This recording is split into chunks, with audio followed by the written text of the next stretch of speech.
Hello বন্ধুরা, ফ্রিজে অনেকদিন ধরে এই পুদিনা পাতাটা নষ্ট হচ্ছিল, দেখতেই পাচ্ছ কেমনই হয়ে গেছে পুদিনা পাতাগুলো। তাই ভাবলাম এটার কিছু একটা বানিয়ে নেওয়া যাক। তাই একটা একটা করে পাতাগুলোকে আমি ছাড়িয়ে নিলাম। আর ডালটাকে ফেলবো না বন্ধুরা, কারণ আমি ভিডিওটা দেখেছি এই ডালগুলো পাতাগুলো একটা একটা করে ছিঁড়ে গ্লাসের জলের মধ্যে, কাঁচের গ্লাসে রেখে দিলে শিকড় বেরিয়ে যায়, তারপর সেটা নাকি মাটিতে পুঁতে দিলে গাছ হয়ে যায়। আমি ট্রাই করে দেখি, যদি হয় তাহলে অবশ্যই তোমাদের সঙ্গে শেয়ার করবো গাছ হয়েছে কিনা। আগে আমি এটাকে একে একে সমস্ত পুদিনা পাতাগুলোকে একটা একটা করে ছাড়িয়ে নেবো আর ডালগুলো আলাদা করে নেবো। ডালগুলো আলাদা করে আমি ডালের নিচটা কেটে দিয়েছি ভালো করে। এরপর আমি একটা গ্লাসে জল নিয়ে ডালগুলোকে রেখে দেবো, দেখি শেকড় বেরোয় কি বেরোয় না। যদি বেরোয় তাহলে অবশ্যই তোমাদের সঙ্গে শেয়ার করব। এরপর আমি পুদিনা পাতাগুলোকে ধুয়ে নেবো। পুদিনা পাতা দিয়ে আমি করব বড়া। এটা করার জন্য আগে আমি কাঁচা লঙ্কা আর পেঁয়াজটাকে কুচি কুচি করে কেটে নেবো। এর মধ্যে আলু গ্রেট করে দিতে পারো, যেহেতু আমাদের বাড়ির সবার সুগার আছে তাই জন্য আমি আলুটা অ্যাভয়েড করছি। তোমরা অবশ্যই দেবে, আরও বেশি খেতে টেস্টটা ভালো হবে।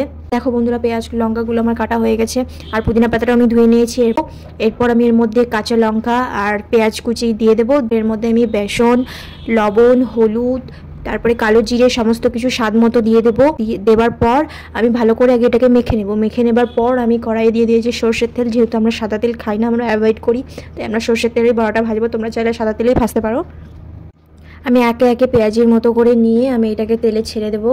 আর তারপর উল্টে এরকম লাল হবে, আর এক পাশটা তখন লাল হওয়ার জন্য আমি ছেড়ে দেবো। এরকম লাল লাল হয়ে গেলেই ভাববে হয়ে গেছে বড়া। তারপর আমি একে একে তুলে নেব।